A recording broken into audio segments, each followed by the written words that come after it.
Good morning, everybody. This is Michael at FOUCH FABS.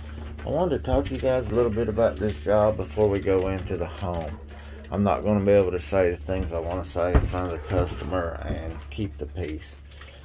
So this piece here is what the customer had a complaint with. It's a new quartz. We hadn't cut it before, and it's got a splotchy pattern. Tony didn't notice how the pattern was when he was cutting the seam, and the pattern just don't line up as well as the customer would like it to. Okay, we had to order a whole nother slab. I don't know, somewhere around $2,000, so we could cut this one piece. And it is what it is. That's what you do to make the job look good. So the customer was going to go with another vanity for her home. And she was wanting to go with a cheap remnant. She didn't want any backsplash. She wanted the oval sink, which is the cheapest. And you know, a remnant, we sell them at a really cheap price also. So because we made a mistake, to be nice, we said that we would just give her that vanity for free. Okay. So after we tell her that we would give her the vanity for free, then she decides to choose an expensive material, which is the blue pearl. It was like a half slab, so we went ahead and did that just to be done with the job. Well, since it was free, she then decided that she wanted backsplash for it as well, so we did that also. And when my wife was telling me all this that changed after we decided that we would do it for free, I was kind of laughing and joking. I was like, I'm surprised she didn't change the sink and go with the rectangle.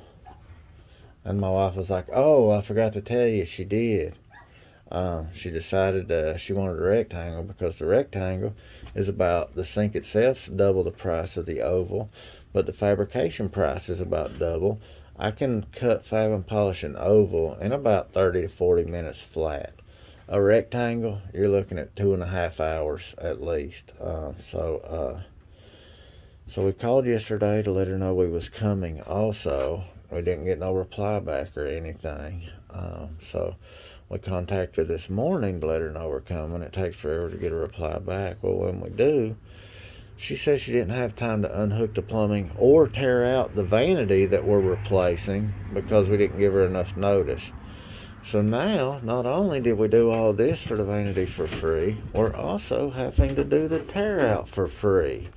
So be careful when you're kind to somebody, because depending on the person, they may take advantage of you. Hey guys, this is the seam that I was telling you about. You know, the seam's nice and level, but as you can see, we do got the blue pattern here, and then over here it's clear. Now down here it's perfect. From here across, it's perfect. Okay, so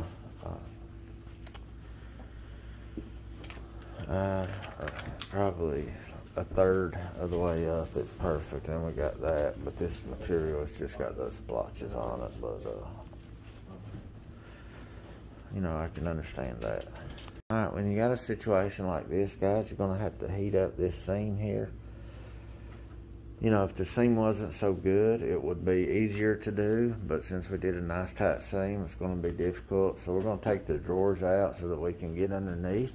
We'll cut the silicone around the perimeter of this side. We want to keep this side silicone down so that when we put pressure on this, this will stay connected, but this will pop. But you want to make sure you get a nice cut right here so you don't chip off any of that top. So you want to be careful as to not damage any of the other stone. You want to make sure that you don't overheat it and turn the color of the quartz or anything like that. So I'll walk you through it, guys, and kind of show you what we're doing as we go through it. Alright guys, we opted for the heat guns on the quartz as opposed to the torch. The torch works, but you have to be more careful with it. The heat gun, you know, you don't have to be as careful. You still got to be careful. But as you can see, I've took my blade and I've made a line all the way across that epoxy at that seam. Now, you want to make sure you get a line everywhere. That way when you start applying pressure, it won't break the surface of the side that's staying. So I just want to show you guys that. And I'm having the guys go back and forth on the epoxy to heat it up so that I can cut it out. What that heat does, it makes that epoxy soft to where you can scratch it out. If you don't heat it up, it stays just as hard as that stone, and it's very hard to scratch out. Okay, so I had the guys continue to heat the seam area while I continued to scratch on it. So we did another round all the way across the top. Oh, and on the front of each side. I dumped them all out. Rusty things. Front of each side. And then we cut our silicone, like I said, under this side.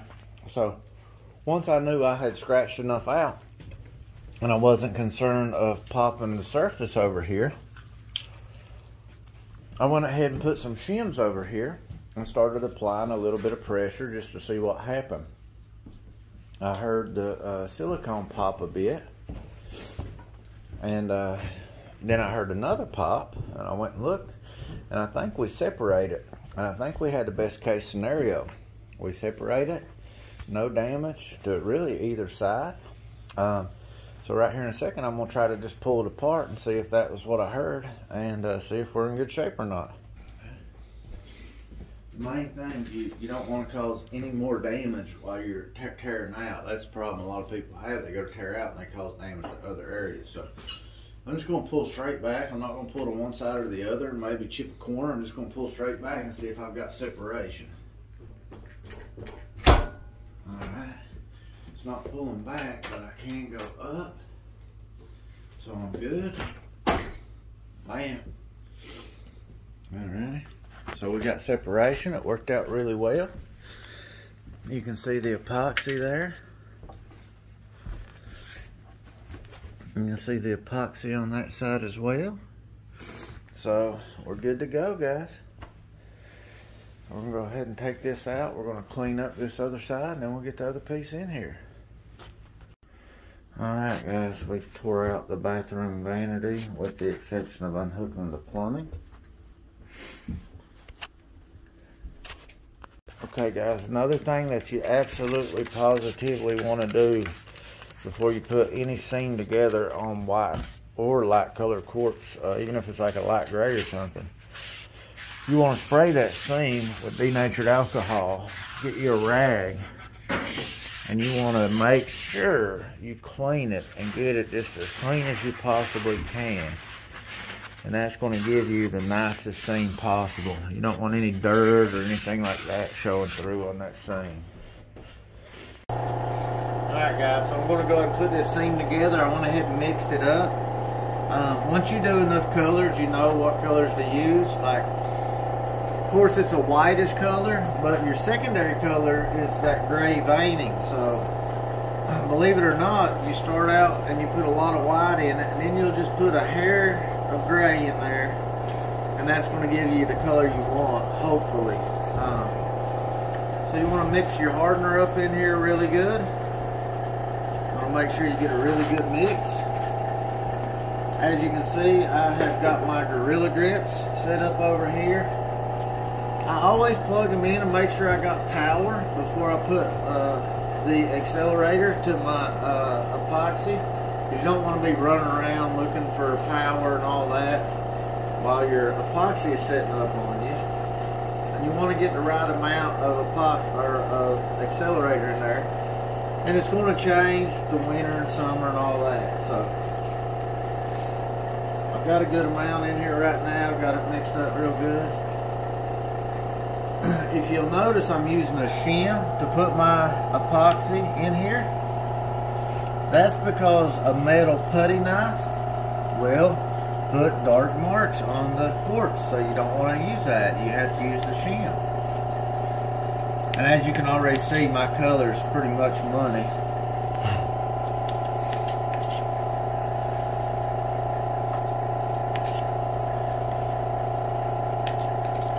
So I left a good enough gap in there to where I could get down where it's rough. Not just on that smooth area where we ran the straight edge. Alright, so I left a little bit on there. So what I'm going to do now is with my hands just squeeze this together here. I've already leveled it out with the level on that. So squeeze it together just like so. Go pretty close there. I'm going to wipe off this excess epoxy. And our seam is already starting to disappear there.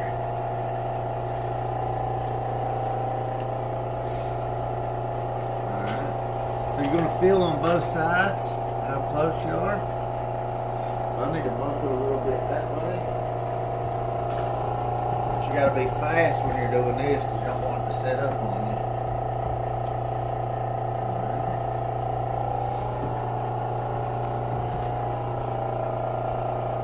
Alright, I'm really close, about perfect there right now. So now I'm going to spray my Gorilla Grips with water. On granite or dark quartz, I'll use alcohol. But on this light quartz, if you use alcohol, it'll cause the rubber to, I don't know, break down, and it'll get on your quartz. So I only use water on light quartz. And you'll hear a change in the air once it grabs.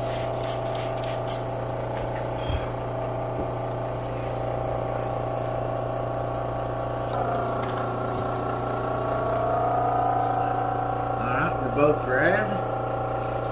So now I'm going to take my ceramic blade and I'm going to level her up, guys. Oh crap! I need the pliers, like fast. They're not in the box.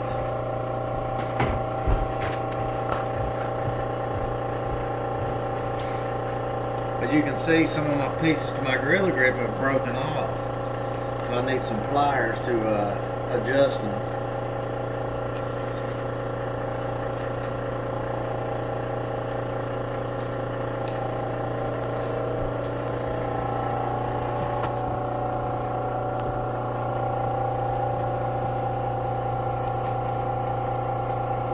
I'm almost perfect there. I need to take this side out a little bit, so I'm waiting on my pliers. Thanks, sir.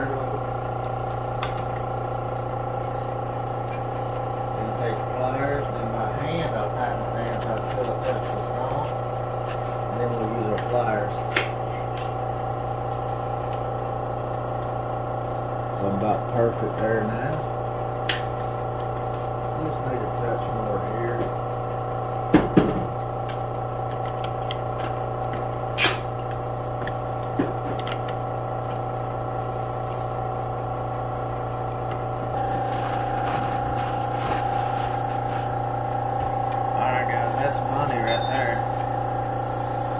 Now that I got it level and I know what I got, I'm going to go underneath, and any of that epoxy that squeezed out the bottom, I'm going to go ahead and rub it, try to get it smooth.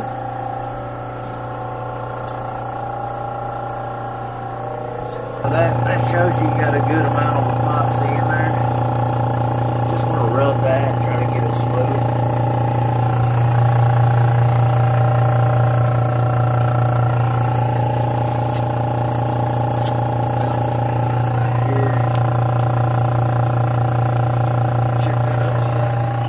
If I can't squeeze a little in here. It's already turned to oatmeal on me, so chances I get much in there are not good. But I always leave extra. That way if I've got any holes, I can fill those in.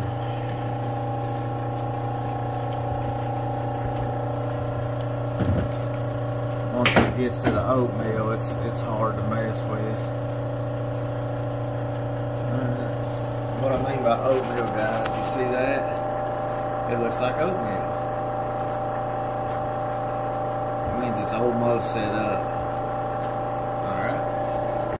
Alright guys, here's that vanity I was showing you and telling you about earlier. The other one is torn out. This one has been installed, cleaned, and sealed. And I set the faucet in the hole to make sure it fit well. So we're good to go in here. We're cleaning this up. Have you sealed this in here already, Tony? So we just got to seal this and finish cleaning up. Okay guys, we're finishing up now, getting our final video. So we cleaned and sealed the countertop. As you can see here, the pattern is perfect. Could not get any better. And got the blues here and the whites here. So we are looking good.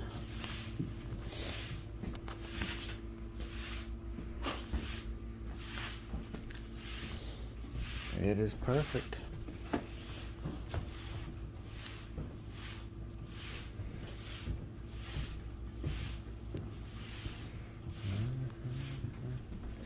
So if you get in the reflection of the light, you can obviously see where the seam's at.